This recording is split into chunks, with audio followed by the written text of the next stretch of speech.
What a surprise That's entrance. a waffle! What kind of entrance It is a waffle. this? It's a fucking waffle!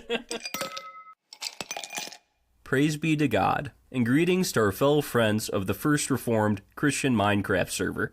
Today we will be discussing Scripture and the word of our blessed Savior, Jesus Christ. As the good book says, be strong in the Lord and in his mighty power.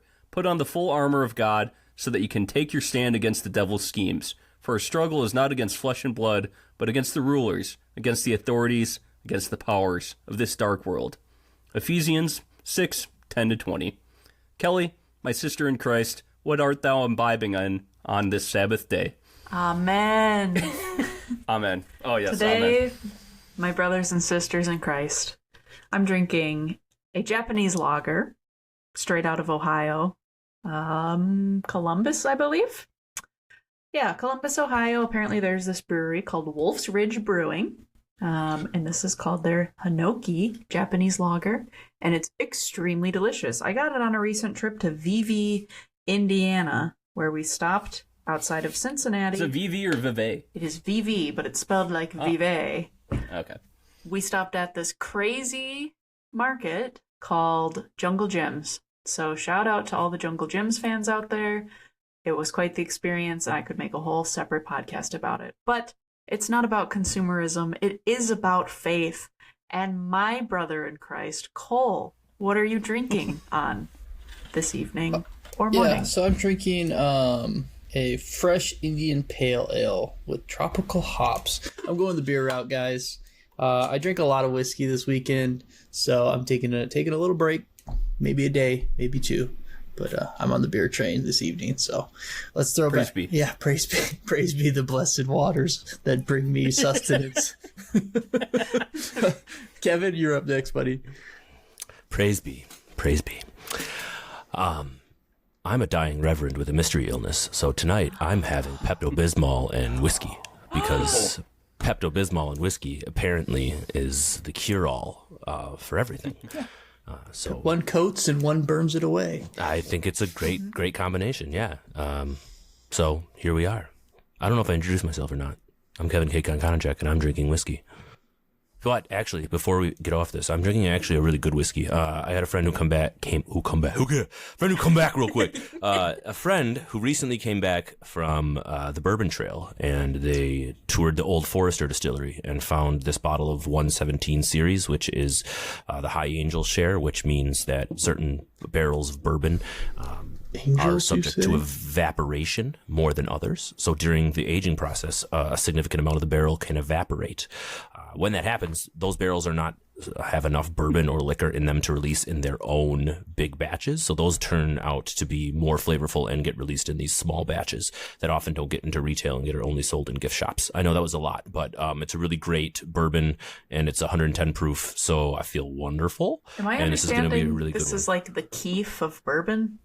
Yeah, I guess like it's kind of the leftovers after the good stuff. It's not the good stuff, but other stuff gets evaporated off, but it's just so much more condensed and flavorful because most of the volume is now gone to the angels, which is why it's called the angel share.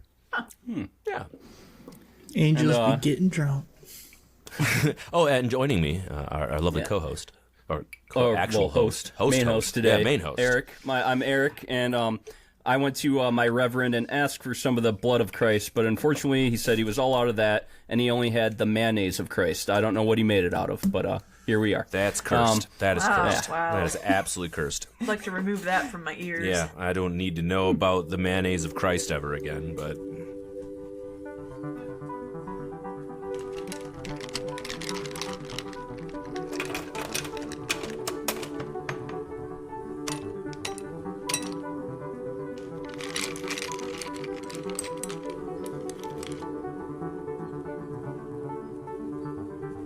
A24 on the rocks. That's right, brothers and sisters. Today we're discussing First Reformed, or what I like to call Christian Taxi Driver. First Reformed was written and directed by Paul Schrader, the man who also wrote Taxi Driver, while starring Ethan Hawke as Reverend Ernst Toller. Ernst Toller is a reverend at a Dutch Reformed church in upstate New York who has decided to journal his daily activities before destroying them when he feels he is done. It isn't long before Reverend Toller is approached by a couple named Mary and Michael, and this meeting will forever change his life. First Reformed premiered at the 74th Venice Film Festival on August 31st, 2017, before A24 acquired the rights to it and distributed it in the U.S. on May 18th, 2018. It was released to widespread critical acclaim, including a 94% on Rotten Tomatoes. It was also nominated for a Best Original Screenplay Oscar, but it lost out to the Best Picture winner of that year, Green Book, which is a complete piece of trash. Nobody fucking watched that movie. So let's get started, shall we?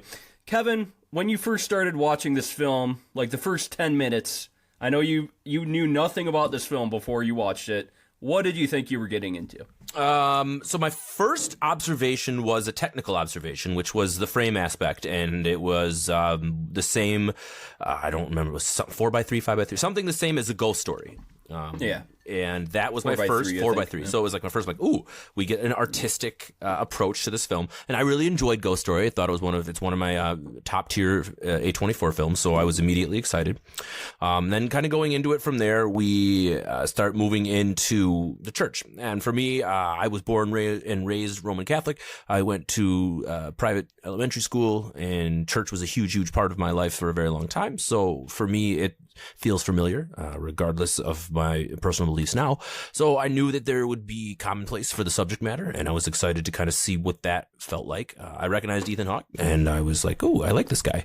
And from there, I kind of just started taking notes because the dialogue was immediately interesting. The dialogue felt natural and real, and I was hooked pretty much right off the bat. And we'll get into it when we get more into like the cinematography and other things and why it kept me there. But I was definitely interested, to say the least. For sure. Cole, wait, did you ever see this before, Cole? No, never seen it, never heard of it. I do love. What did you think you were getting into? Well, I do love a good Ethan Hawke, so I was always down for that. But like, I thought it was going to be obviously related about. I mean, the whole opening with him writing the journal and stuff like that, like, set a tone that I thought I knew what was going to happen, which is basically it was going to be the story of a guy either gaining or losing his thoughts of like religion and kind of going through maybe a traumatic time. Was not prepared for what I witnessed and watched. A lot of twists and turns in this one, for sure. So I did not watch a trailer. I didn't look up anything. Usually if I don't know anything, try to avoid it so that way I can be surprised. And they got me. They got me a few times. Oh, yeah. All right, well, Kelly, yeah, we've already seen this before a few times, actually. Yep. And I'll just say off the bat, it's one of my favorite A24 films in the whole catalog. Won't give you my rating yet, but definitely one of my favorite. So let's talk about Mary and Michael Mansana, who I mentioned earlier. Mary is, of course, pregnant with Michael's baby, and Michael has just gotten out of prison. He is a radical environmentalist with a very pessimistic disposition about the world. Mary also says that Michael does not want her to bring a child into the world. And so she asks Reverend Toller to counsel him. Kelly, what did you think of this first scene between Reverend Toller and Michael, where Reverend Toller describes this meeting as Jacob wrestling all night with the angel? I love the scene, and also I have a little song that goes, I love Ethan Hawke. So also that. I didn't get a chance to say it earlier. That scene, right? So it kind of sets the tone for the rest of, there's a lot of dialogue in this movie. There's a lot of importance in the background of what's behind the characters while they're talking. And it's such interesting camera work because it almost looks like a Zoom call when they're talking to each other because it's framed like headshots with a background that describes the character even further. Toller in this scene, very minimal. Everything that he's talking to someone else, it's like almost an intentional minimal background behind him. But for Michael, he looks like a conspiracy theorist. And I don't really disagree with anything that he says or worries about either, which makes him a very good character. But to look behind him and they have a computer that's constantly showing how the earth is warming. They have line graphs showing, I assume, overall temperature of the ocean or otherwise. And their dialogue is so rich and I think touches on a lot of anxieties of the world. And in a roundabout way comes to this kind of conclusion of there is no answer that you can seek in religion, and it like gets this like out of the way like within your first 20 minutes of the movie, and it's so much more to come to, but there's no direct answer to what you're asking, because the things that you ask for and the things you worry about are rooted in pride, and you have to remove that in order to have faith. And they just kind of establish that immediately right at the start of this movie, and it becomes a theme that goes on and plants a seed in Reverend Toller that changes him from then on out and sets everything else in motion. So your question was, what did I think of that scene? Brilliant. And immediately sets the tone for the rest of the scenes of that movie. I think it's probably pretty obvious already.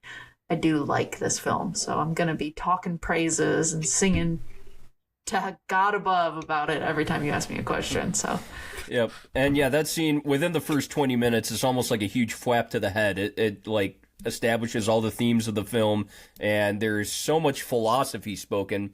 And, you know, like I was saying, Michael wanted Mary to get an abortion because he's not very hopeful about the future of the world. And I think this is the whole constant theme of this film is hope versus despair. And the actual quote in here that I think really touches on this is from Reverend Toller when he says, "So it is not about the child or about Mary, it is about you and your despair, your lack of hope. Throughout history, humans have woken up in the dead of night, confronted by blackness, the sense that life is without meaning, the suffering unto death." Kevin, talk to me a bit about the theme of hope versus despair as established in this scene right here. Holy crap. The scene in general, right? So Kelly touched on it, and we're definitely dancing around it. I mean, it's a pretty lengthy scene and heavy dialogue where we basically get a stationary camera that's just keeping these two and the dialogue that they're going. And the transformation that you see in Ethan Hawke's character, Reverend Toller, as far as like going into what he thought was going to be just a general conversation about abortion and all of a sudden being turned completely on its head with the environmental aspect. When you asked Kelly the question, you had quoted the Bible there where he's talking about the Jacob with the fight against the angel, right? And that story itself, if you look at it, Genesis, it's kind of basically a parable, more or less a metaphor about the human condition, right? The battle of humans versus God.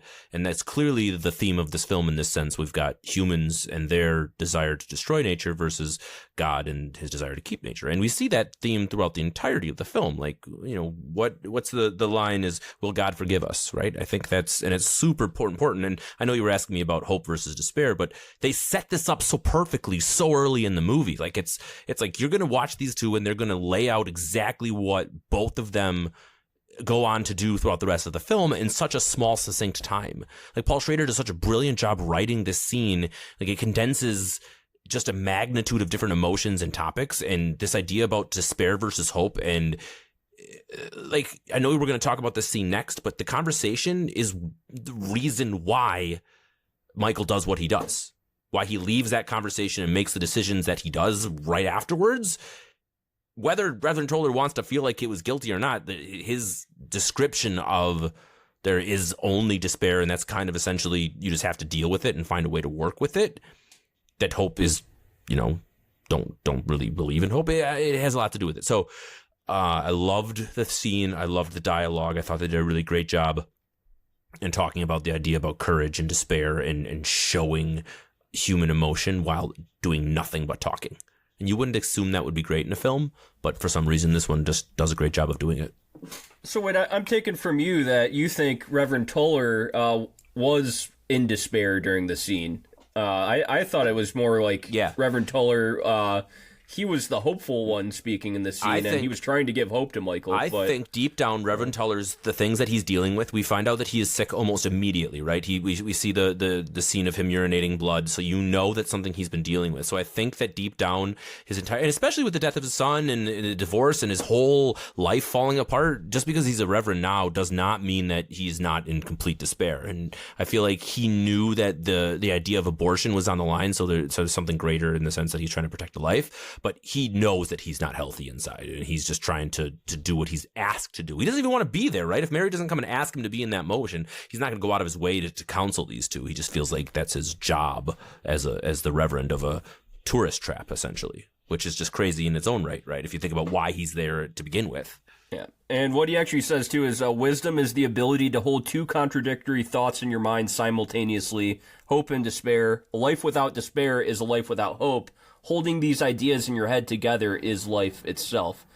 Cole, give me your reaction to this scene, too.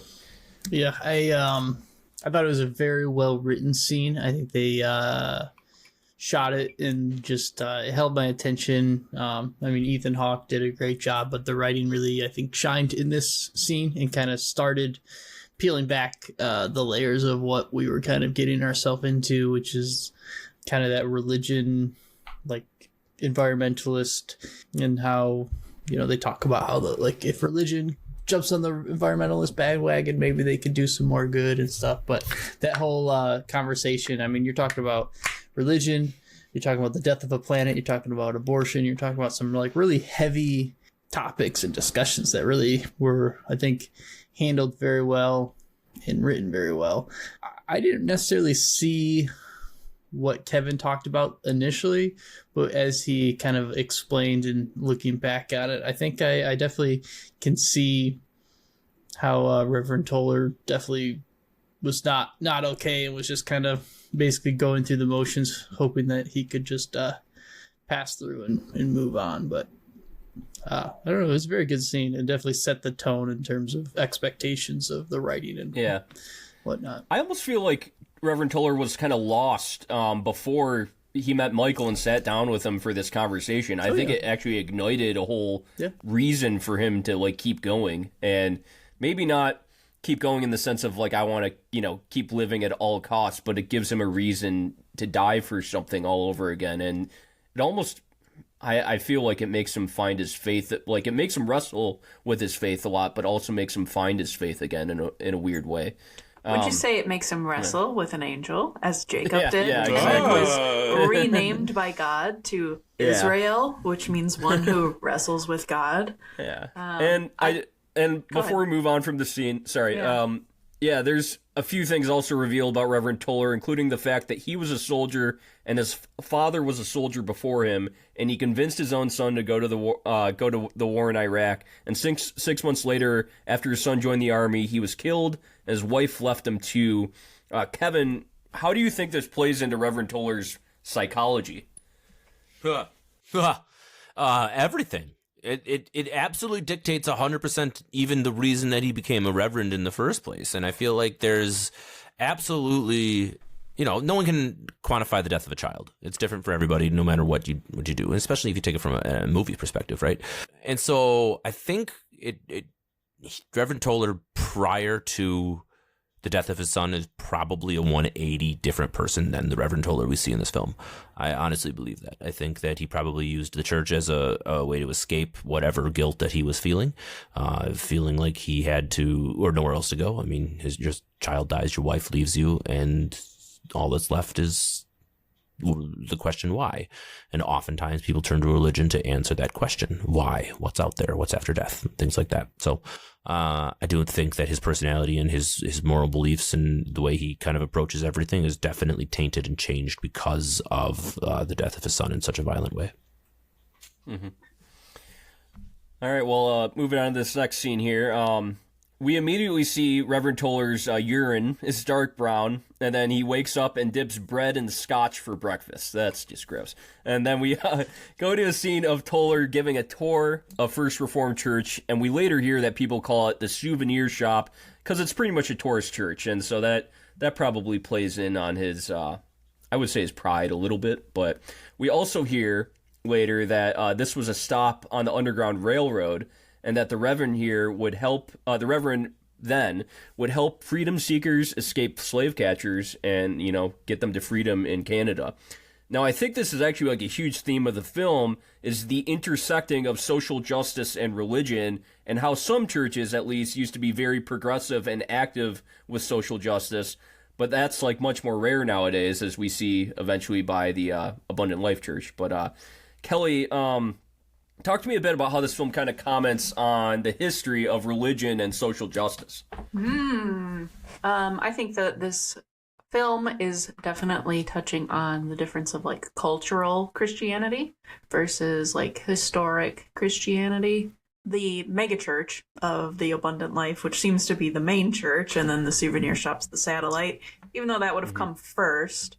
They probably bought When it you watch, like, after. when you watch just Ethan Hawke or Reverend Toller going through what he's going through, it could be set at like any time period for a while. Like that movie could be set in the late 1800s even, and it would be maybe a very similar story, but then you add in the fact that, hey, it is modern day, and there's this mega church that Michael says he won't go to because it's run like a corporation, and that's a very real thing that is this like cultural Christianity that people become just raised in these kind of churches. They never really experience maybe the kind of sacrifices that Reverend Toller talks about, how the people who go through grief and loss and all of these difficult things become servants of God because they're able to then reach out to other people because they've been through it too. People who then opposite are just raised in the church their whole life and also believe that if you go to church, you deserve prosperity.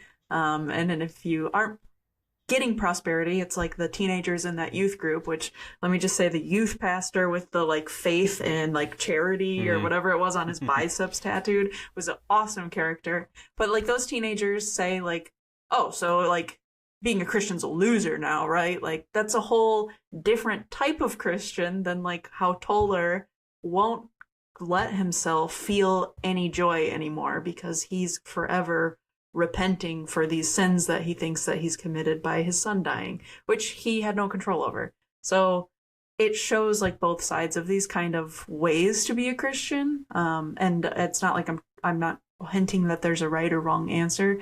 I think that maybe something in between might be a happy medium there.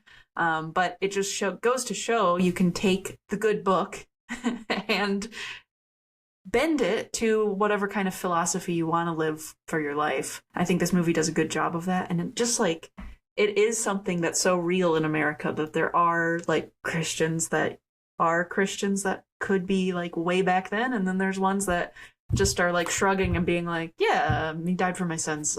Anyways, so what time does the band practice? So like, there's Does just my this neighbor down the street see me going to church or not? Like, yeah, there's a lot of variety in between types of Christians. This movie does a good job of showing the ups and downs of all of that.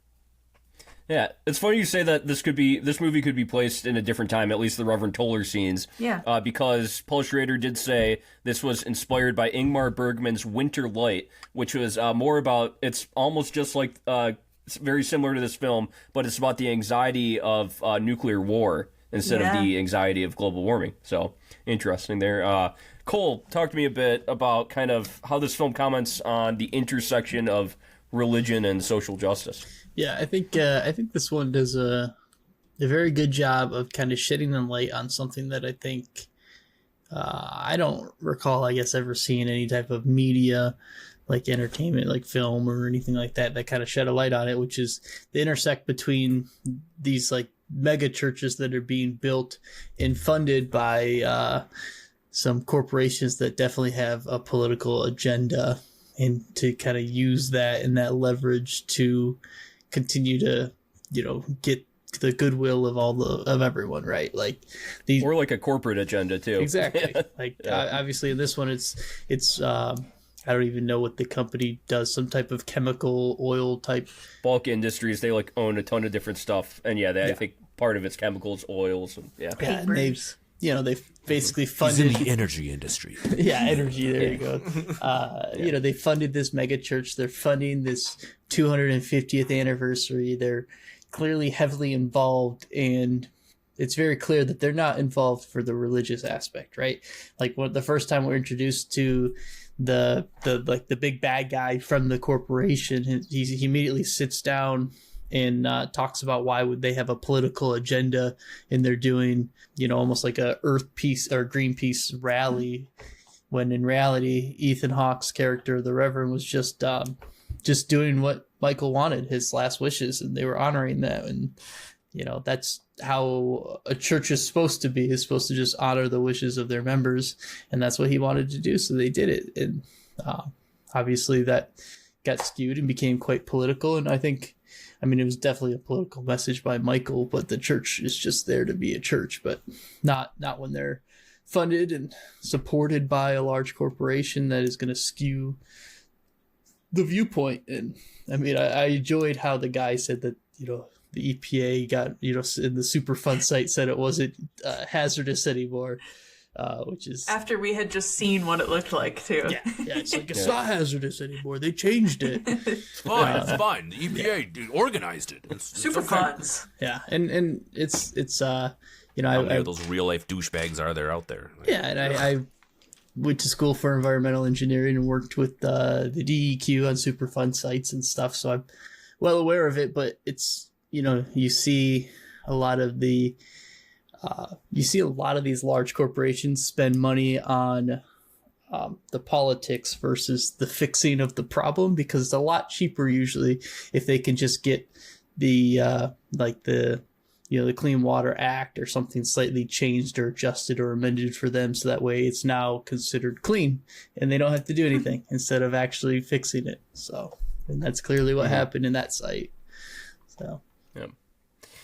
Yeah, well, in the next few scenes, we're introduced Pastor Joel Jeffers, played by Cedric the Entertainer. And, yeah, he was of Barbershop fame, but that's one of my favorite movies from my childhood. And Abundant Life owns First Reformed Church, like we're saying, and it almost seems like the opposite of First Reformed. Everything's up to date. The organ's actually working. It's glitzy and glamorous, and Joel Jeffers almost seems to be more like a businessman than a pastor. So yeah, I guess, Kevin, talk to me a bit more about kind of the juxtaposition of the mega church to the First Reformed Church and how it's portrayed. Oh, I love that little tidbit about this whole film. Mega churches are like one of the most evil things on the planet, in my mind. Think about Cedric the Entertainer. He went by his given name in this one. He goes by Cedric Kyles in the credits, which just means to me like he took the body of work as serious as it came out to be. Oftentimes you use your stage name, but in this circumstance, he decides to go with his given name because the role does play a pretty serious role. And, I expected him to be a little more villainous, and I'm kind of glad that they gave him actually a character that, while managing this mega church that's evil, which I will tell you about why I think it's evil in a second, he still does a good job of kind of appearing to truly care about Reverend Toller, trying to, make sure that he feels okay. And maybe that's just on the surface because he knows that this 250th has to go off without a hitch because his sugar daddy is waiting, and if it doesn't go perfectly, then his church doesn't get the funding, which is probably actually more realistic than him actually being a good person now that I think about it. Mega churches, if no one understands this idea, it's just basically how much money as you can bleed out of your congregation as humanly possible so that you can put it back into overfunding the salary of your pastor to coming up with ridiculous places that sit, like in this film, 5,000 people. Just the idea that there's a price on religion, and the more money that you can get, the fancier you can make your church, the closer you are to God. Like, that's just insane. That's absolutely insane. And anybody who feels like that, they're so far away from what the idea of religion is, it's not even funny.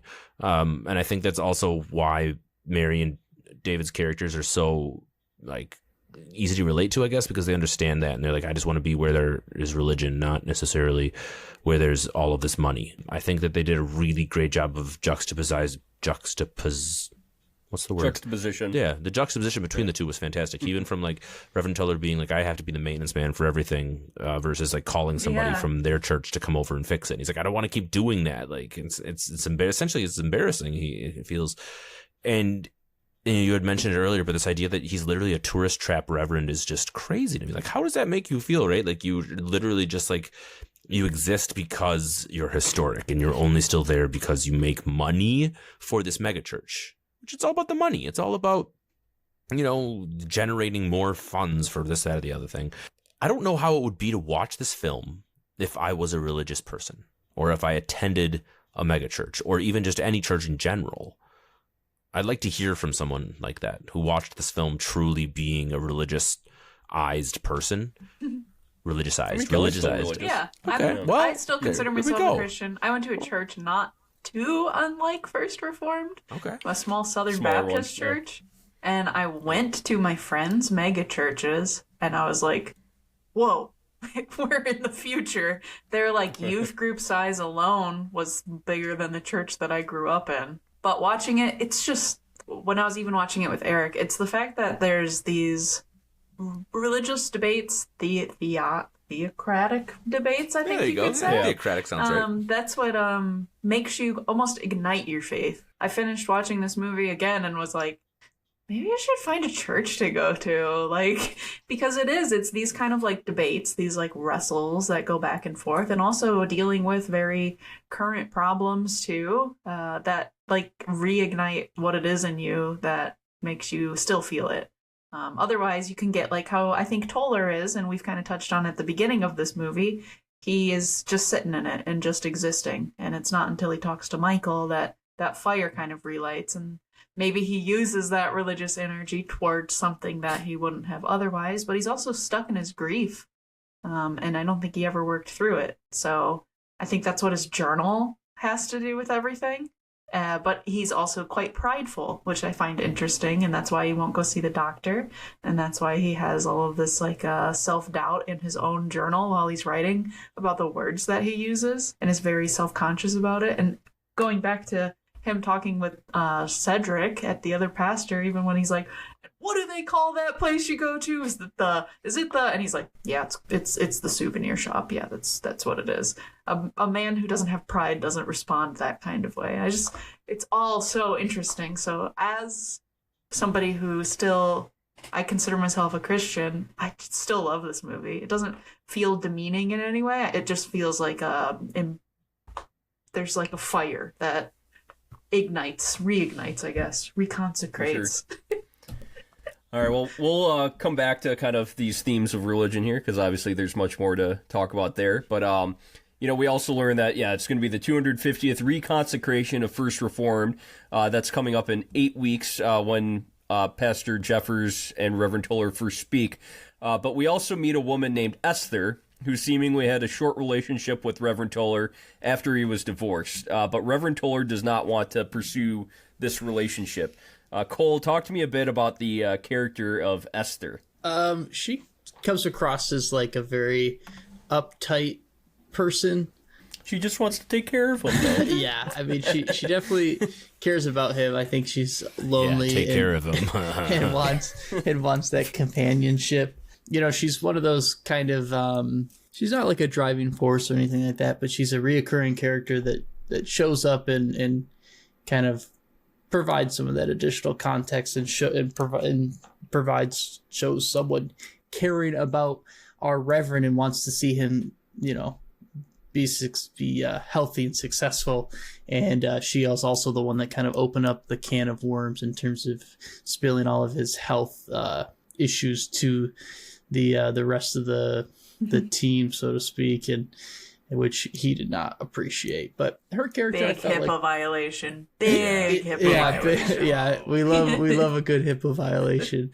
But I thought her character was perfectly fine. I didn't have any like major concerns or issues with it. I found some of their interactions to be a little funny and quite comical. I really liked the kind of towards the ending when Reverend Toller just kind of has the attitude of I don't give a fuck anymore. I'm going to tell you exactly how I feel. So I thought that was pretty special. But otherwise, yeah. So Kevin. I was going to say, I think it's important for those who are watching that this guy's not a priest, right? It's important that he's a reverend. So the idea that he can still have sexual relations, right? He can still be intimate with folks. It's not Catholic. It's not Catholic, right? So that's different for the most part, I guess, right? So she comes across in her character as like someone they had a one-night stand probably, and he's like, yeah, we're done. And she just doesn't want to be done. That's kind of my take on it. I kind of had like a light bulb moment where I thought maybe she serves as a temptation for Reverend Toller away from the path that he's trying to, go down, the righteous path that he feels he wants to go down. It's probably just his pride that he feels that's, righteous to go down this path. But I feel like she serves as a temptation. Like he could just turn into this kind of fall in line Christian that falls in line to the Abundant Life Church, and she could take care of him. He could marry her. Wouldn't you say Mary would be the temptation? Yeah, I'm not for the path he wants to go down. I would say, Mary is bringing him towards. I mean, not purposely, but probably bringing him towards this path of being an activist, I would say. Kelly? Yeah, I think that his pride and the fact that he's like constantly punishing himself, like he's a few steps away from taking a cat o' nine tails and whipping himself every night in front of the fireplace. Or wrapping himself with barbed wire. Or that. But I think it's also important that both of the women in this movie are Mary and Esther, both biblical names. And the story of Esther, not that I fully remember it, but I do remember that she is like a hero for women, and she represents continuous hope and knowing that God's work with you is not ever finished. So for him to turn away from that is, I think, very symbolic. With Esther meaning hope and that God's not finished with you, the fact that he keeps turning away from it is because he's punishing himself, and he doesn't want to allow that kind of like happiness in. Even if he didn't want to be with her, the fact that he turns her down in such a aggressive, demeaning way shows you how far down this like path of, in my opinion, I feel like it's a story of pride. How far down into that he's gone at that point. Yeah, she's not even saying anything more than someone needs to take care of you, not necessarily that she has to. She's not. I think she wants to, though. She does want to, but she cares about him. Like, it's this love that's not even like, it doesn't even come across as that selfish and possessing. But I don't know. I think it's interesting. She's probably lonely too, though. I would say, there's definitely a bit of loneliness on her part. You see those glasses? Absolutely, yeah. Oh yeah. It is funny the way she goes, "Is that what we did? Do you think what we did was transgressive? Are we sinners? Did we transgress?" There are moments that are funny. Yep, definitely. So Mary, she then calls Reverend Toller over while Michael is out and shows Reverend Toller that Michael has a suicide vest. Basically says that his like environmental activism has become radical. And just a scene later, Reverend Toller gets a text from Michael to come meet him on a trail in the woods. And this is where Toller finds Michael's dead body with his head blown off. Kevin, what was your reaction when you first saw Michael had killed himself? Holy shit. Like, what? Definitely surprised. Definitely the Shown way in graphic detail. Absolutely. Going with the snow effect, and be like, we're just gonna go ahead and show this literally shotgun next to body exploded head. Like, they did not shy away from it whatsoever. Brutal, brilliant. It made it just like, what I referred to earlier in my topic, that after Reverend Toller finishes his conversation and basically convinces him that there is no hope, he goes and grabs a shotgun and kills himself. And like, that's heavy, man. That's a really heavy thing. I mean, he does ask though, do you believe in life after death? And if he does reply yes. But something to go from the idea of building a suicide vest and taking a whole bunch of people with you to, I'm content just doing this in the woods. I think it's because his suicide vest got disappeared. Well, I was going to say, do you think it's... yeah, good point. He good knew that point. he was You're right. figured out. He showed up and it was gone. Yeah. Yeah, never mind. Cancel that thought out. But no, I thought the scene was good. It drove the next stage of the movie, right? It was a driver between the acts, and it was unexpected, which I love about A24 films in general, when it comes up with something like, didn't see that coming. I know you would reference it twists and turns right away when we started it, and I would definitely say this is part of that. I mean, Reverend Toller, if you put yourself in his shoes, he's expecting to have to go and have another deep conversation regarding abortion and extremism, and now all of a sudden the guy is dead, and now what? So it was just a really good scene in general, and I liked it. It was good for as violent as it was, Mm-hmm. Yep, definitely. Cole, what did you think of this twist and turn? I was not prepared. I did not expect to see that happening. I thought there was going to be maybe a confrontation between the two in terms of him finding the vest, but I wasn't expecting him to just kill himself and Reverend Toller to find the body. I am kind of curious if maybe Michael knew that he was one of the people that helped dispose of the vest from his wife, or he brought him in so that way his wife wasn't the one that found him, or maybe both. But it was very, very powerful. Was not prepared for it. The shot and the cinematography, like Kevin alluded to, with like it being in a snowy with the red on the white, makes everything pop, and they were not afraid to show anything in terms of the suicide. So they definitely leaned into it. I think that was like at that point in the movie, I was just like, I don't know what I signed up for. It's not what I expected. This movie has a tendency to do that. So another thing about this not scene, like this movie does so well of withholding everything during the entire movie, as far as like no soundtrack, very little visuals, or Very heavy quiet. on dialogue. But then they give this one scene, right, where they just go super saturated, super heavy, super like I'm giving you this small glimpse. And I think it's Paul Schrader talks about it a little bit in a review I listened to, where he's like, there's a difference between withholding so far as to the audience gets so fed up they walk out, versus withholding to the point where you give them just enough to keep them interested. And I think that's the perfect, like, this scene came so perfectly in the film where we had dialogue, and like Cole just said, like, I have no idea where we're about to go. Like, absolutely turns it on its head, 180s it, and the rest of the film, I talk about it, it's like a roller coaster crank. We talk about this in our other films, right? Where you're cranking. I don't know if this is another crank up or if this is the start of the slide down, but super pivotal scene. And it didn't need any dialogue. All it needed was the one shot, the one camera angle, and we're off and running. No, I think this is the crank where the guys who's running the roller coaster fucks with you, and it stops, and then you drop backwards a little bit. You're just like, I don't know what's happening.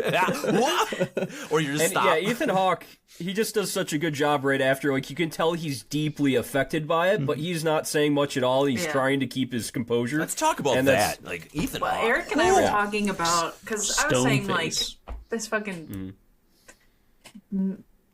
not to offend the people that have self-exited, but fucking selfish to be like, here, come find my body. Yeah, like, with no warning ahead of time. This is wife behind. This is what I think, though. It's better than Eric, a child, better than a stranger finding it, better than Mary finding it. Wife. Yeah, I think it's actually Reverend Toller was the best person to probably come find him. Yeah, so Eric and I were, because also he's a reverend, you know, and I think he's seen dead bodies before. So, you know, not like that, I think hope. Michael knows that. He was an Iraq, you know, he was a soldier, so That's true. So this Michael is what I knows was he going can to handle say. it. The conversation that we had right afterwards, because of Ethan Hawke's facial expression, I can't 100% tell if he has seen dead bodies before or if he's keeping it together because of his position. And I like that you don't really know for sure. But you raised a good point about why he would be like the right person to call or to tell. But also you could have just said, like, could have given a little heads up. I don't know. It's so crazy. Yeah, I think that the right thing probably would have been like, I'm about to kill myself. I want you to come find my body. But maybe then Reverend Toller wouldn't have came. You know, who knows? But and I mean, like, I think it doesn't matter how many dead bodies you see. Like, seeing somebody with their head blown off, it's going to affect you. You know. Yep. So and they do a great job, as we've said, with the cinematography and also just the lack of sound. And like Kevin's saying, with like the not giving them enough, but not giving them too little, is what creates for this movie, how it kind of makes it like a spiritual experience. A lot of what I like about this movie exists within my own head while I'm watching it because of the way that it's set up, and the way that it causes you to be introspective. And even the way that they do that kind of shot, it's not an action sequence. It's not a depressing sequence. It's not trying to say anything greater than that. It's, how do you feel about this? And it kind of throws it back on you. Definitely.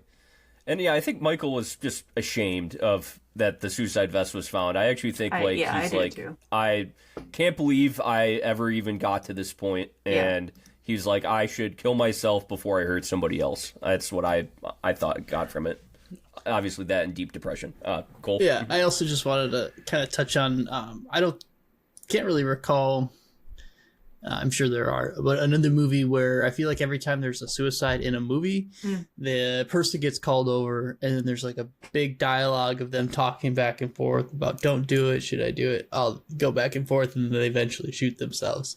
I felt like it was much more powerful to basically just find him dead, and like you have there's no lead up to it. Yeah. Which I feel like is more realistic, as typically a lot of times when someone is suicidal, you don't really get a whole lot. It just all of a sudden it happens, and there's not like a big discussion about it. But here's the counter.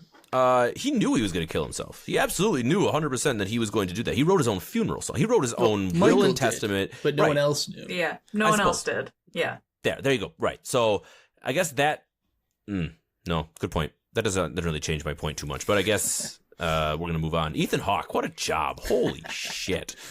Guys, this is his tour de force. This is the best thing I've ever seen Ethan Hawke in, and I've not seen a ton of things in, but it doesn't matter. Everyone tells me that he should have won an Oscar, and he didn't, and that's sad. But he did a really great job in this film. So from an acting standpoint, he wasn't even nominated. Yeah, that's sad. Yeah. Especially because Green Book won that year, and that's I was reading film, basically like there was discussions as this film came out. What? Terrible. It sucks. And people were like, oh, this film is going to clean up at the Oscars, and it ended up just not getting any. Like, what the shit? Because it was about religion, or is Paul Schrader ostracized from the Hollywood community? Like, what the hell? No, it's too good, actually. It's too good. It might have been a little just too indie, and I would say the ending was too out there. Like A24 already won Oscars at this point, though. It wasn't like it wasn't, you know. I the do ending think was a little the ending too far out there pissed for Big too many Oil people off. doesn't want it. The Big Oil's And controlling Big the Oil, Oscars, yes. you know? Yeah, you're right. We can't have a film about global warming making people realize what's going on in the world. Well, yeah. We always fart on this podcast. That's not my fart with my mouth. It's not an actual fart. I know. But yeah, all right, fine. No, listeners, Kevin takes the camera down to his butt. It's very uncomfortable. The mic, the camera, everything. It is very fucking uncomfortable. disgusting. Okay, so we've talked about how we see the funeral of Michael. It's in front of a polluted dump site, and then Reverend Toller finally meets a man named Edward Bulk, who owns Bulk Industries, which is sort of an umbrella company for several businesses that are huge polluters in the area. And Edward Bulk is also a big-time donator to the church, and obviously Pastor Jeffers does not want to piss him off, and so they meet at a breakfast.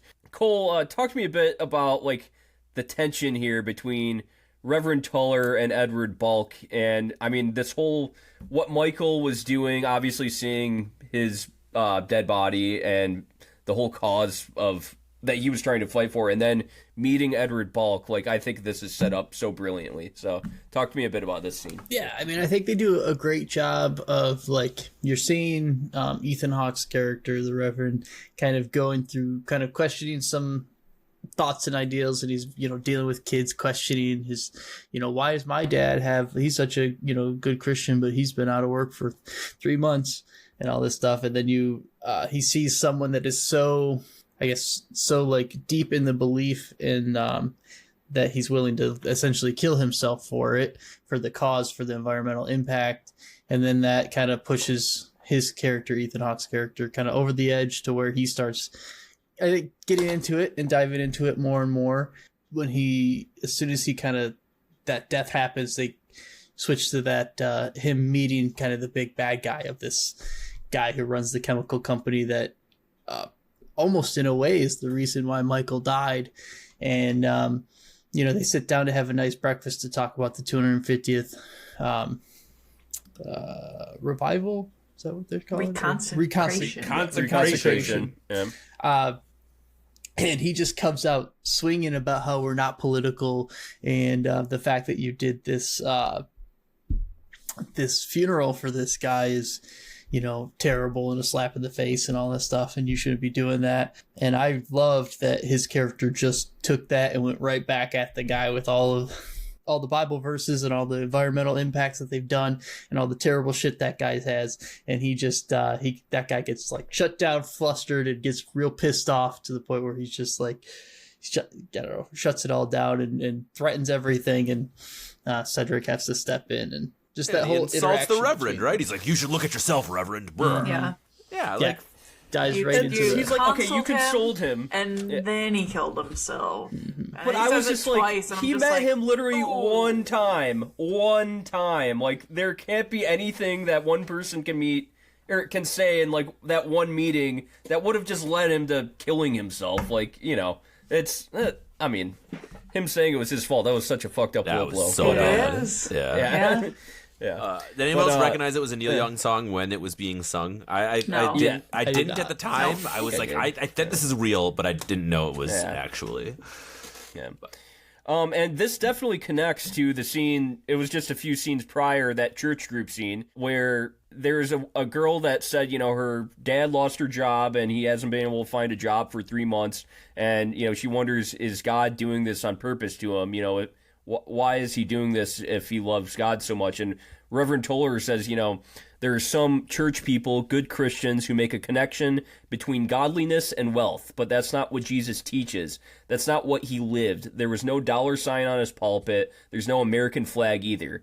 A guy named Jake interjects and says, some harsh words to him, and basically, turn the other cheek. You have to be sensitive to all these other people now. And I think that's also like Edward Balk and that kid there. They almost represent how the far right and corporate America has started to co-opt religion for their own means. Kelly, talk to me a bit about this. And also, one of the best quotes in the Bible is, it is easier for a camel to go through the eye of a needle than for a rich man to enter the kingdom of God. Right. So as a Christian yourself, what do you think about how this film is portraying that? I definitely think that it's something that's being said. I don't know what to say about it. I feel like you just said it all. What else can I add? That's definitely not what churches teach anymore. Not many churches teach that. That being wealthy is actually a bad thing. Like, you're not probably giving enough away. Right. So, I mean, was Jesus wealthy? No. Aren't we supposed to kind of walk like him? So yeah. I mean, that's a factor. But then there's this whole, I don't know it, I just hear of it. There's this whole thing called, prosperity gospel. And whatever you tithe into church, you'll get back 10 times. So give as much as you can. It's where are you guys getting that from? It's very confusing. The Protestants. Yeah. But personally, whatever. I don't think that that's the biggest message of this movie. But obviously you can take what you want out of it. There's multiple messages, right? Of course. But I don't know if I have much more to say. I feel like you've said it. All right. Kevin, what did you think in that scene in particular, too, those two scenes, how do you think they portrayed the wealth that has kind of corrupted religion in a way? Whoa. I kind of referenced it a little bit when I talked about my hatred of megachurches in general. The idea that money has to end in somebody's hand at the end, right? There's always somebody at the top. There's always someone that's going to benefit. Some of the obscene versions of people abusing money come from megachurch reverends. Joel Osteen, what's his name? Osteen comes to mind. Any of these guys that are literally telling their church flock to give them money so they can afford a jet plane. That stuff just blows my mind. And at the end of the day, someone has to fund all of that. And while a lot of it does come from the donations, I think that a lot of this idea about donations from the rich and powerful are really, really important. You had asked Kelly kind of what you make about the co-opting of religion and politics, and we've never seen it more now than ever before, right? The extreme right somehow still can take someone like 45 and make him religious somehow, which is just so insane to me on so many different levels that I can't even wrap my head around. And this is not a politics podcast. We're not going to go down that route, but just know that at the root of all of it is someone making the motions, making that puppet string, and usually that person has a lot of money, and usually they can buy that influence. And you see it in politics, you see it in religion, you see it in every single facet of the world. So for sure, it's just crazy. All right. Well, now getting towards the end here, that scene was eventually followed up by the magical mystery tour scene where Mary comes to Reverend Toller's residence. They essentially recreate intimacy that Mary and Michael shared. And there was many scenes before this too of Reverend Toller consoling Mary after Michael's death. And so Mary lays on top of Reverend Toller and they hold hands, staring into each other's eyes while they breathe in unison. And then there's kind of a hallucination that happens. So, Cole, talk to me a bit about the scene and Mary and Toller's relationship changing into something maybe a bit more intimate. Are we sure they were hallucinating? Because they could have just happened. They could just start floating. They're going flying over the mountains. Happened to me. This is another scene where I was just like, what the fuck is happening? And When they first started levitating, I'm like, what the fuck? Yeah, This is where it breaks into surrealism, really. Yeah, But- really, truly. This whole no, like obviously, she was looking for that to just like someone to be close with, right? And I guess he was willing and able to do it. I tell you, I kind of lost it on this scene. I started laughing because I was just like, it went, I think, a little too far for me to be like, what the heck is going on? Because she just straight up like lays on top of him like she's trying to be a blanket and With her cover pregnant belly, with her too. pregnant belly. Yeah. Well, so that's something. It's like tantric sex. People stare into each other's eyes and they breathe in unison. That's tantric sex, I guess. I mean, that's good for them. I don't know if you're supposed to start floating and seeing the space and soaring over mountains and wilderness and stuff, but I thought it was a unique and interesting way to kind of show their relationship progressing to like the next step. Like obviously they had come to care about one another pretty greatly because he's helped her in a great time of sorrow, and I think she's also helped him in a great time of sorrow, even though you don't necessarily see it in terms of, but you learn about his sickness and all of the terrible things that have happened to him. And, she kind of comes into his life and they go on a bike ride and do, cute things together. And next thing you know, they're laying on top of one another, breathing in each other's airs, flying through the mountains, man. So. Yeah. That bike ride scene was cool. Kelly, when I watched this past time, I kind of was like, did they actually end up having sex and the hallucination was just, that was just in the movie, like it was supposed to be surreal, but it actually meant that, they were supposed to be having sex? What did you think? Do you think they actually just laid on top of each other, or? When you asked me this in person, I said, no way that they had sex. And I said, and it's totally not even important. And then the next scene started. And Toller's like all energetic and like giddy and talking to her. And she's like sitting there like, uh-huh. And it just feels like their relationship changed. And I went, okay, maybe they did have sex. Actually, it does seem like possibly. But also maybe it was more intimacy than he has experienced in a long time. And it provided that same kind of energy for him, and for her maybe a small level of ick. Yeah. But it was notable. I think that this Well, there is scene- something called edging, right? There is something called edging. Let's move on. You're sounding like a virgin, Eric. What is tantric this- sex and what is edging? Yes. This scene for me is the reason that the ending is the way it is, and we'll talk about the ending when we get to there. But I'm meaning like this scene and the ending is directly connected for me. Like this is the start of Reverend Toller's not obsession, but what he fantasizes, visualizes is his destination, his heaven, his final destination is Mary, is happiness, is intimacy, is all of those things. And it starts with this moment of lying on the floor together. And from there, the rest of the movie kind of develops those feelings, and the subconscious does what it wants. But I think this is kind of the start and the feeding point for him on why he becomes, infatuated with her and the idea of them, being together. For sure, yeah. I actually don't think it matters if they actually had sex or not, but it was just like intimacy that was shared. So Absolutely, that's what I took from 1,000%. it. Yeah, there's no way that it wasn't. Like, you don't go face to face and hand to hand and all of that without it. 1,000%. Yeah. Well, and just literally recreating something that Mary did with Michael too, Yeah. which is a whole. Well, and the film worms already and so great. it showed that Reverend Toller having Esther involved, meaning that he was already willing to be intimate with people. Like, it wasn't like he True. was completely closed off. Like, it was already shown to the viewer that was a possibility. Yep. So these next few scenes I'll kind of gloss over quickly here. Basically, Pastor Jeffers confronts Reverend Toller because Esther and another guy that works at the church named Elder find a bunch of whiskey bottles in the trash, like we said before. And when the pastor confronts him, Reverend Toller basically begs his way into speaking at the reconsecration because he knows that Edward Bulk will be there and there is something that he needs to do.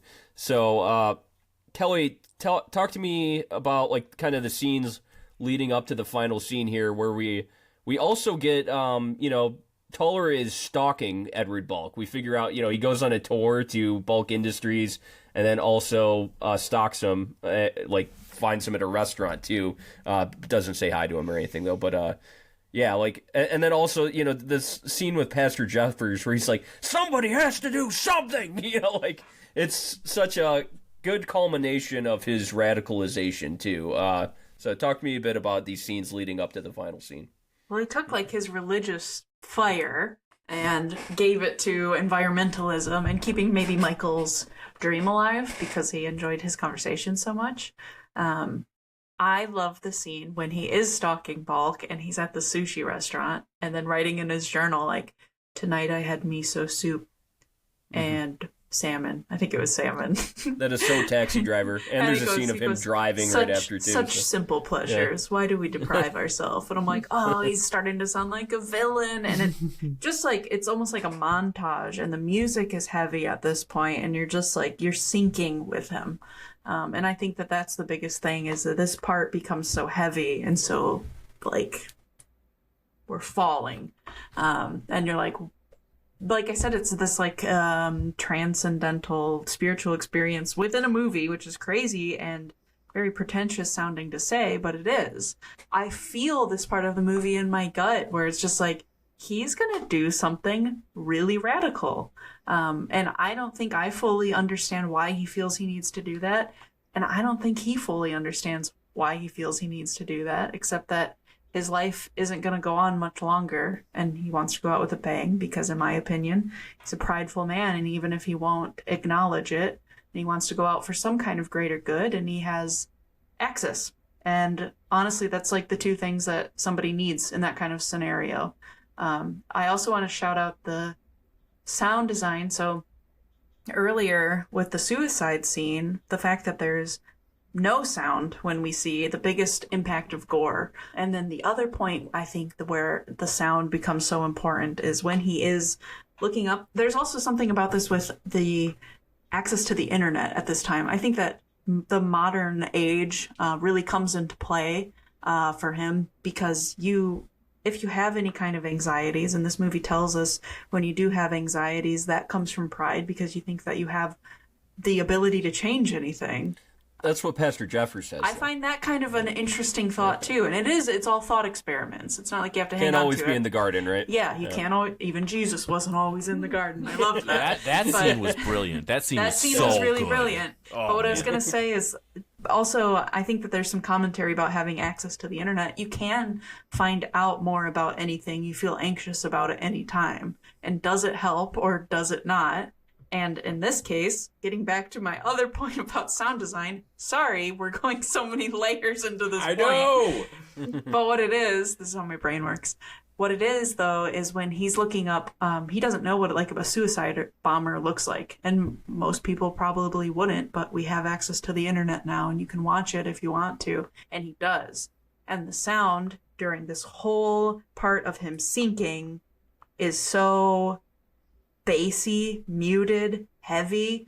Then it comes on to where he's looking up what happens when someone blows themselves up, and the music is integrated with the explosion, and it whites out the whole scene, and it happens twice, and then he turns away from it because he's kind of digesting it, and then it does it again, and it makes that boom sound again from the sound design, and it's just that like impact to the heart. And it's those kind of choices, now that I've come full circle all the way around, that I just think is so powerful, both for those are the most violent aspects of the movie, and I think the biggest flowers to sound designers go to them for those choices as well. For sure. All right. There's a couple things I want to say on this. And like Kelly, there are so many levels that I want to try to dive into here. First thing I want to talk about is the film that came out for Paul Schrader right before First Reformed. I think, and I could be wrong about this, but I think it's Dying of the Light. One of the films that he released basically with Nick Cage bombed. And after that, he vowed that he would never not have Final Cut ever again. So he's like, I need to have Final Cut. So the Dying of the Light, I'm pretty sure, I could be wrong on this audience, but anyway. Dog Eat Dog. That's the one. No, it is Dog Eat Dog. That's the last one he directed. So Dog Eat Dog is the one where he literally goes, I will do unhinged everything. I will go completely over to the top of audio, violence, gore, gratuity, swearing. He literally goes as extreme because he has Final Cut and he knows that whatever he releases, he gets final say. And then wait a second though. Dying of the Light was also Nick Cage. No. Right, but that's my point. No, Dying of the Light bombed. It is a 4.5 on IMDb, and he blames the studio. He literally is interviewed being like, it was taken away from me. And the next film he releases is the dog what you said? Dog Eat Dog, where he goes over the top gratuitous, and then First Reformed, where he also had Final Cut, where he's like, I'm going 180. He 180s everything. He's like, for every gratuitous piece that I put out in Dog Eat Dog, I'm going to mute it and I'm going to take it all away from the audience. And I think that was so brilliant. It was so well done. It was like, I'm going to make you think about this, and I'm not going to give you anything, but I'm going to keep you interested just enough. And I fucking loved it. It was just so good. Definitely. Yeah, so, all right, let's get into the final scene here. I mean, I can explain everything that happens. I think if you're at this point in the podcast and you've seen this film, you know everything that happens. Cole, you're going to get the first crack at it. What did you think the final scene meant? What actually happened to? So I am by no means a religious person or a theologist, so I don't have all the intimate details of what everything represents, but I'll tell you, I was a bit disappointed in the ending. So he like wraps himself in barbed wire. Obviously that's got to be symbolic or something like that, right? But the Rose of Thorns. Well, yeah, the Rose of Thorns. Crown of Thorns. Sorry. But I guess before that, he puts on the bomb vest. Things are about to get crazy. I'm all for this. I think this is like a cool culmination of how everything's about to fall apart. And then Mary shows up. Really kicks the whole thing. He told her not to show up. Yeah, really kicks the whole thing into gear. He's trying to figure out what the hell he's going to do. And the guy decides to, instead of blowing himself up, he takes off the vest and then wraps himself with barbed wire and then puts the cloak on and then is going to drink Drano. And I was also just like, I mean, that's one way to go about it. This is kind of like a whole full circle with the whole Michael situation where he's like, what have I done? I was going to blow up everybody and kill a bunch of innocent people for this cause. And, you know, because Mary shows up, it kind of snaps him out of it. And then he doesn't do it because then she shows up again and stops him. And then they start making out and they're hugging and kissing. And the whole time, just like, how is he not dying from that barbed wire as they're holding each other? How is she not saying anything I don't about know. it while she's touching all over Stabbed him? into her pregnant belly. I felt like we were getting so close to like having a crescendo of an ending, and then just to me it fell flat. Like I felt like it was not the ending I expected or wanted. I felt like it was kind of the safe, almost like happy ending, but it's not happy. Everything's still messed up. The earth still goes on. Big politicians and mega churches and stuff like that are still making tons of money, and really the only thing that changes is I guess Ethan Hawke gets to make out with Mary and they live happily ever after for like 6 months until he dies of cancer or something. I don't know. I felt like the impact of the ending was not as good as I was hoping for, but maybe I'm missing some deeper understandings and meanings. But I really wanted him to either blow up or do some like big. I thought he was going to drink the Drano and go out and introduce people and just start vomiting blood everywhere and then point at the big corporate chemical guy and be like, "Look at what you did to me." Cole needs to write some movies, buddy. Yeah, that didn't happen either. So Isn't it interesting that you wanted those things to happen? Yeah. It is very, Think very about that. interesting. Yeah, for sure. I don't know if that says more about me or what, but that's what I wanted to happen. That's what I expected. It didn't happen, so I guess they pulled another fast one on me. But I don't know. That was, I think, for a movie that had such cool beats and cool stories in the religion, environmental, and kind of corporate greed and all that stuff all being intertwined into a cool story. Nothing got resolved. And maybe that's the whole point, because nothing has changed and probably nothing will change. And that's like a societal issue. And, religion, if they took up the torch for environmentalists, we'd probably have a lot more money to spend on saving the environment, but they're not. Corporate greed is getting in the way, and we're still burning our planet down. I wish Ethan Hawke blew himself up and saved the world. That's all I'm saying, guys. Well, yeah. All right. So one thing Kevin, I'll give it to you, but Thanks. I do want to point out, so when he was going to blow the place up, he had the suicide vest on. He had on a black robe. This is what I noticed this time. But when he decided to kill himself instead, he changed to a white robe to put over the barbed wire that was clinging to him. And, the white robe actually symbolizes more purity and grace, I would say. And I think it's meant to emphasize, this is what I also found, quote, emphasize the office of the pastor and de-emphasize the personality of the man in the pulpit, while the black robe is actually worn on the day of ordination for a pastor, and it also represents the death of self, but also it's like the initial call to Christ to take up your cross and follow me. So I think it's pretty interesting that he changes from the black robe when he is going to commit an act of violence. Like, that's the day of calling, the day that you are committing your life to Christ. And then he changes to the white robe to, I guess, emphasize more purity. It looks like a baptism robe also. Yeah, could be that too. Yeah. So Kevin, give your crack at it. What did you Here's think my of this crack ending? at it, right? All right, so I agree that this scene is absolutely divided into two.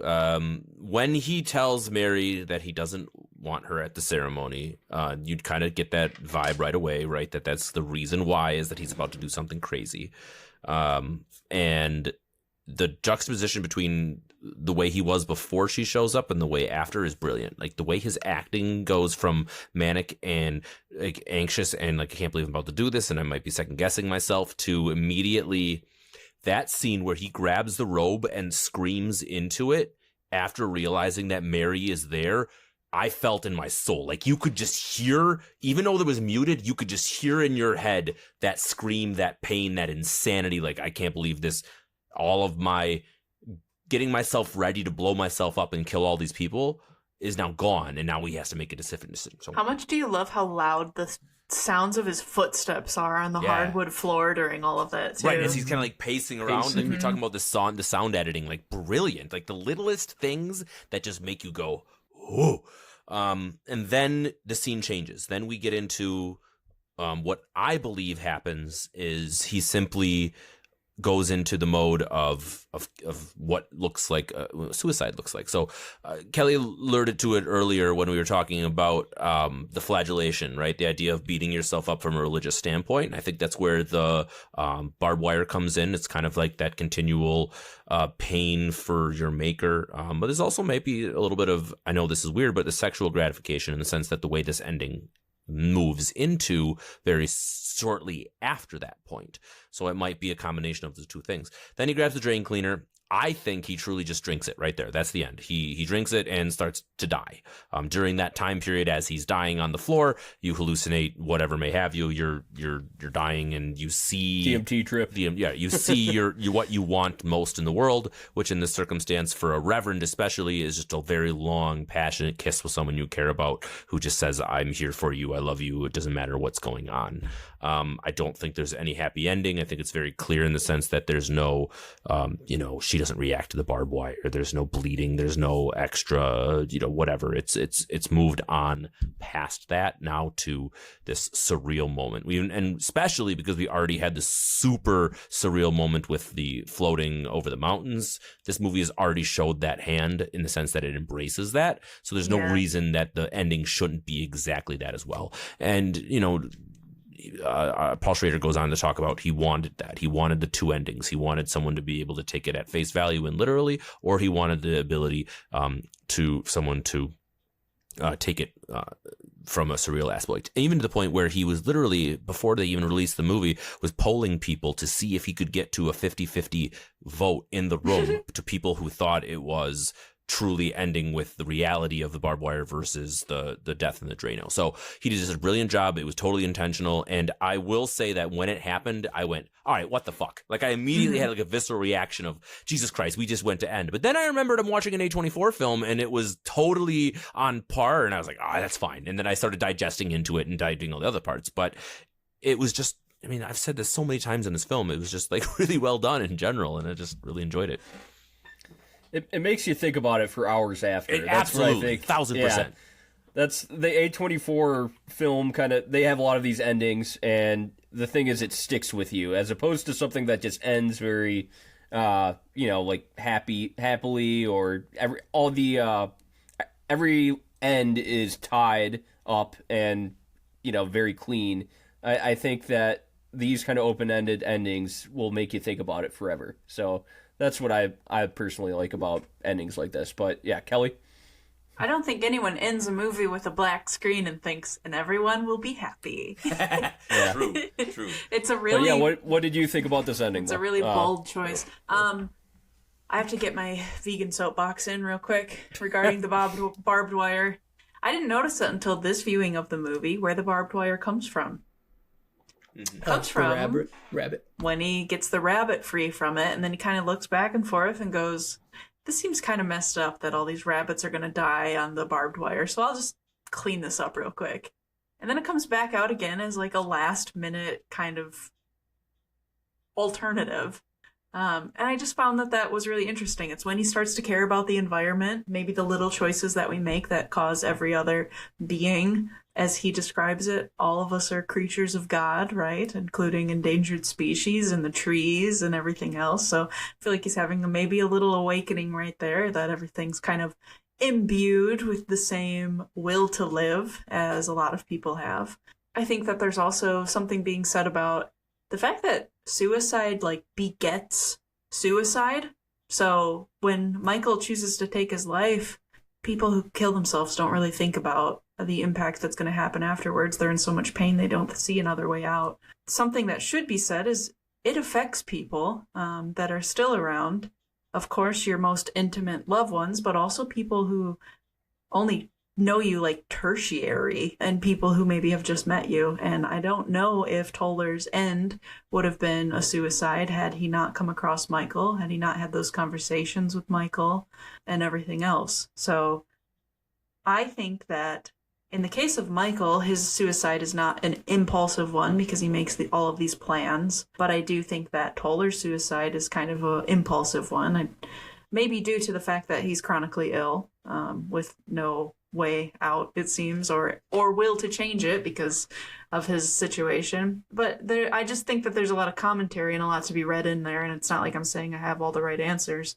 As far as literally what happens, I'm also of he drank the drain cleaner and collapsed, and saw what he wanted to see, because there's no other reason for anything else to have happened the way it did. There's no reason Mary would come in instead of the pastor who was trying to find him. Yeah, in a locked door that he could not get through. Exactly. Yeah. So the fact that all that kind of happens, I still like the ending. I will say the first time that I watched it, I was like, come on. And I felt like Cole too, where I was like, at this point, I've seen so much and I fell down the rabbit hole with him, and I want to see the church explode. And I want to see bulk burn. Let's go. Even now, that would still be a good ending, too. But I'm happy with the fact that it's a controversial one, because if the whole movie for me is more introspective and spiritual, then I think the ending should also stay as one that's a conversation maker. and one that makes you like wheel around in your head about it. So Yeah, good ending. for sure. And yeah, like the first time I saw it, I was like, what the fuck? You know, I was. But over time, after I've watched it again, I'm just like, that was a perfect ending for me, at least, because I like the open-ended ending. And I do believe he drank the Drano, killed himself, and hallucinated, because that's why that magical mystery tour was given to us earlier in the film, to show that, you know, in this world that we're in right now, these things are possible, that we are going to go into surrealism and hallucinations. And so, yeah, I kind of believe at the ending, he, like, you know, drinks the Drano, hallucinates, and, like, his heaven would be everlasting love with Mary. But then it cuts to black, which might be our director and writer saying there is no afterlife. That's kind of how I took it. But also, you know, okay, like, for how righteous he is, he was completely fine with killing a bunch of innocent people all around Edward Balk. But it's just the second he saw Mary and was just like, oh, this is a person that I you know, love and have shared an intimate moment with.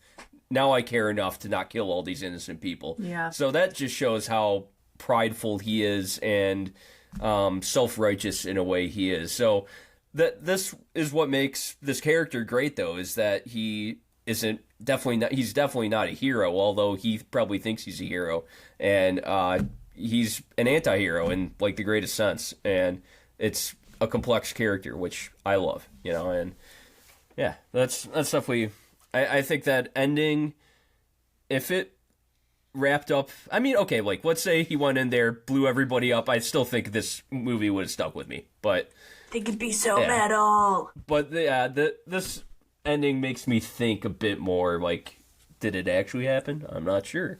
Yeah. I saw online some people think that he actually lived and Mary helped him get back to health. I don't think Why so. are we taking this scene literally? I admire their mindset.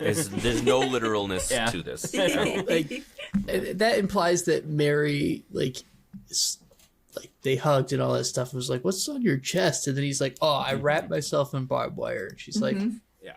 don't worry about it. I'm gonna make out with you before I Don't worry ask you about about it. why you're bleeding and not at the church or any Well, of the I other don't think they fucking- think. I think they think he actually did hallucinate, but like the hallucination was maybe when he was like getting helped out and he was like passed out or Oh, something. come you know? on. Let's Yeah. take So it for she what we stood see. around and waited for them to take off all the barbed wire and said, this guy will be a good person to help me raise Michael Jr. This is a good guy. This was a good dad. A good guy. future dad. Yeah. All right, well, let's get into ratings here. I guess I'll start for this one. I've done a little less talking on this one, so why not?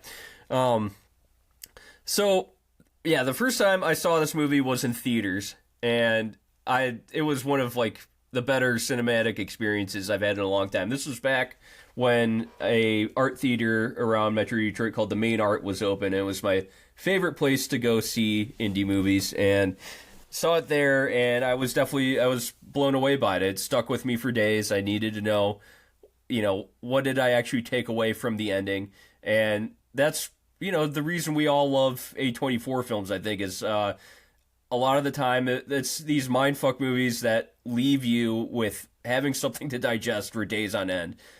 But on top of that, there's amazing sound editing. There's amazing acting in here with Ethan Hawke. Also, with Amanda Seyfried and all the supporting characters.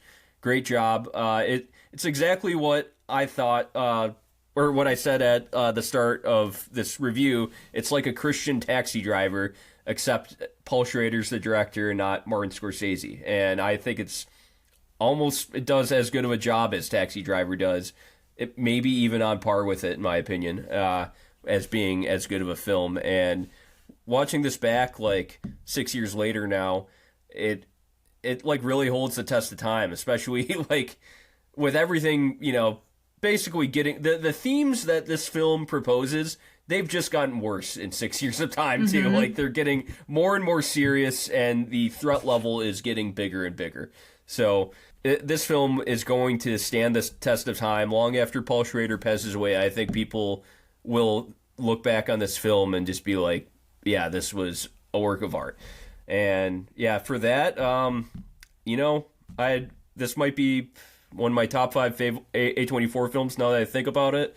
I've given only Ex Machina and Moonlight an A+, and I think the ending has also just like really, really grown on me, and I think I'm going to give it an A+. Wow. My third A+ 24 film after Moonlight and Ex Machina. So, yeah, I also said to Kelly, like, this film really hits at progressive/liberal Christians and ex-Christians, especially if you grew up questioning the church a lot.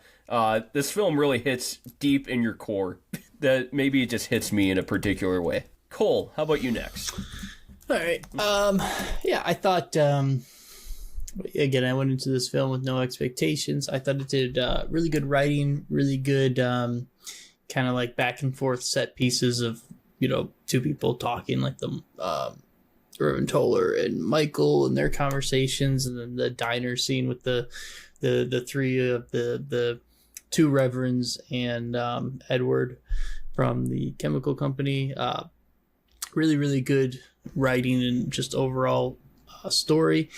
I like was all in on this movie up until the ending. That like the ending, maybe I need to watch it a couple more times. Maybe I need to get older, wiser, and more in tune with everything to better appreciate it. But it left a bad taste in my mouth, and it made me wanting more. Like I felt it just felt so anticlimactic and just kind of just meh. And honestly, it's like knocked it down a whole letter grade for me. So I was in the like mid to lower A's. I really did enjoy it, but that just kind of really took the wind out of my sails. So I had it as just a B, just a solid B24. I think it's definitely a movie I would recommend to people. I think it's definitely a movie that, especially if you grew up in like the more religious households and kind of transitioned out of it, or have some deep care about the environment, or just in general just kind of talks about the state of where we're at and how all these different entities kind of intertwine with the religion, capitalism, environmentalism, and how they all interact and feed off of one another. And maybe if they worked together, it would be a lot better. But here we are. So B24, good movie, not great.